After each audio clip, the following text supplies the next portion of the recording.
Welcome to Roxie's Real Estate Rundown podcast. I am your host, Roxie, and I am here with my mom and co-host, expert realtor Lisette Kring. Today, we are going to be talking with our lender about preparing to buy a home. Sit back and enjoy the show. Mom, I'm so glad we are interviewing Jennifer from North State Bank today. I can't wait to hear the answers to all of my questions about real estate. Hi everyone, I'm Lisette Kring with Century 21 Triangle Group, your local real estate guide. Financing is a critical part of the home buying process, and it's never too early to prepare.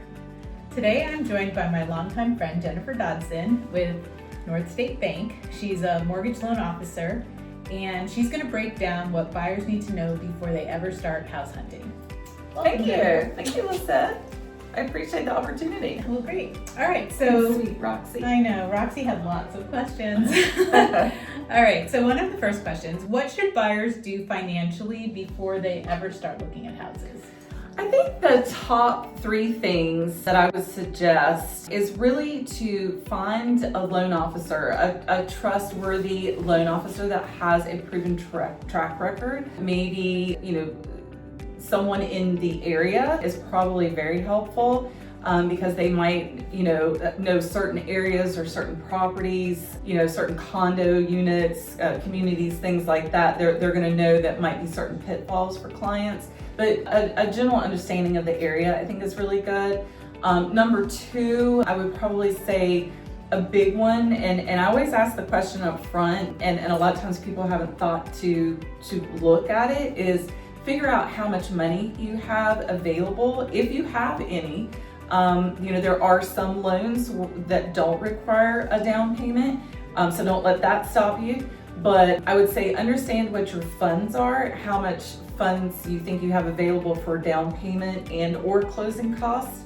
That's really important. And then the third thing I would say is understand what your budget is.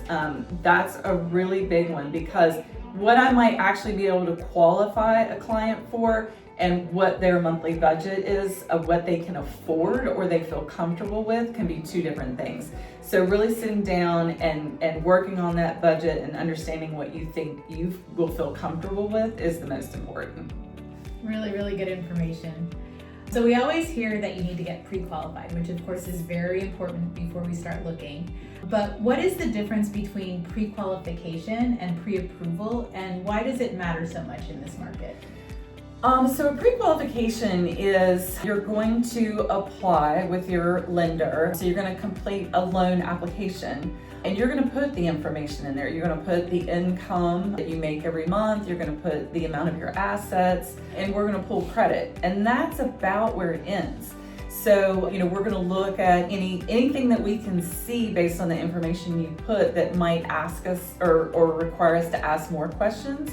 But if everything looks good, you're going to get that pre-qualification letter. A pre-approval is the same. You're going to do a loan application, but we're going to take it a step further, and all the information you put on the application, like the income and the assets, we're going to follow up with pay stubs and bank statements. So we're going to gather all the information just as if you had a house, and then it's going to go to an underwriter, and the underwriter is going to review that. So then if everything looks good, you'll be granted a pre-approval. And if you're in a tough market where, you might be in a bidding war or something like that, if you have a pre-approval where someone else might have a pre-qualification, the seller might be more willing to go with that pre-approval because it is pretty much a guarantee because everything has been looked at.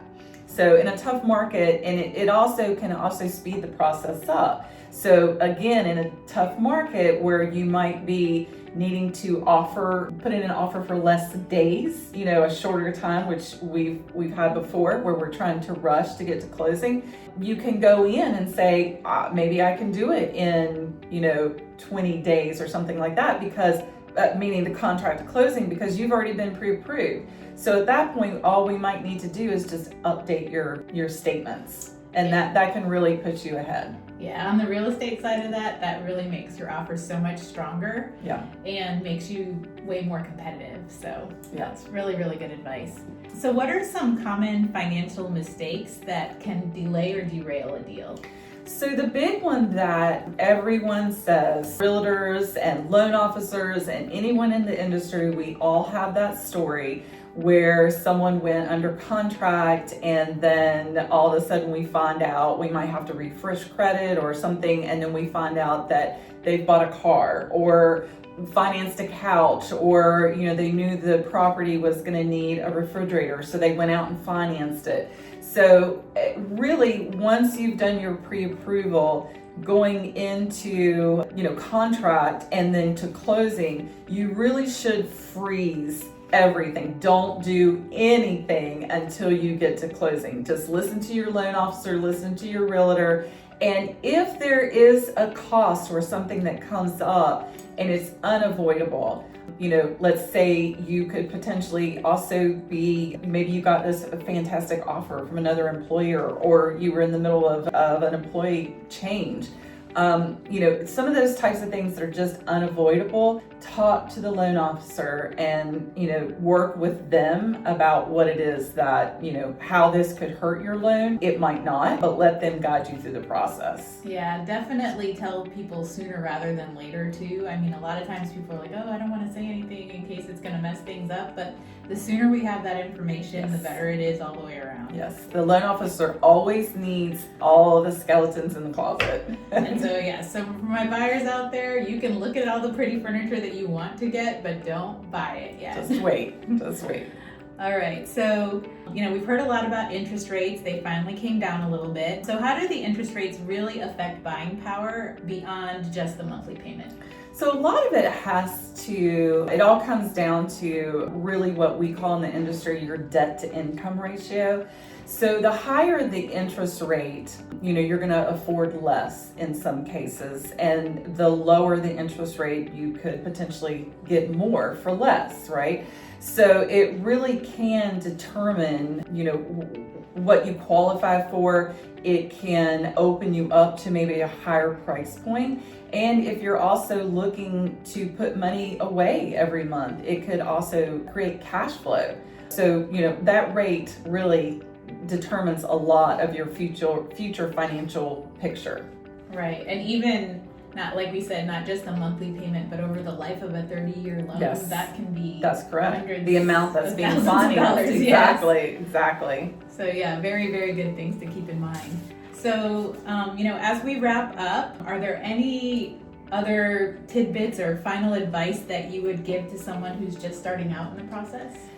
I think the biggest thing for me would, I always tell clients, we all put our pants on the same way.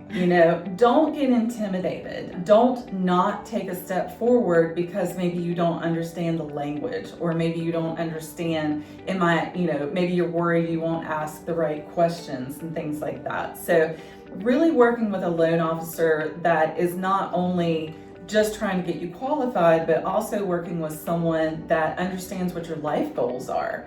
Because it's not beyond just the qualifications sometimes. It might be that, if you say, hey, I only plan to live here for 3 years, that might change a different type of financing that we do. Or if you have life goals of, maybe going down to one income because you're going to have a baby, or, there's lots of different things. But talking to the loan officer and having someone that really is answering or asking the right questions to really help put you on a financial, future financial plan, that's really important. So I would say just don't get intimidated. And always, if you think about it, a great project or a project that runs well always starts out with a solid plan. So having that plan in place and everybody understanding what your goals is going to get you to the finish line. Well, that's great advice. Thank you so much for joining us today. And thank you, Roxie. Roxie says high five. Yeah, high five. Thank you, Roxie. Thanks a lot, Lisette. I appreciate it. All right, and of course, if anybody wants to delve into any of these questions deeper, we are available and our contact information will follow. Thanks for joining. Thank you.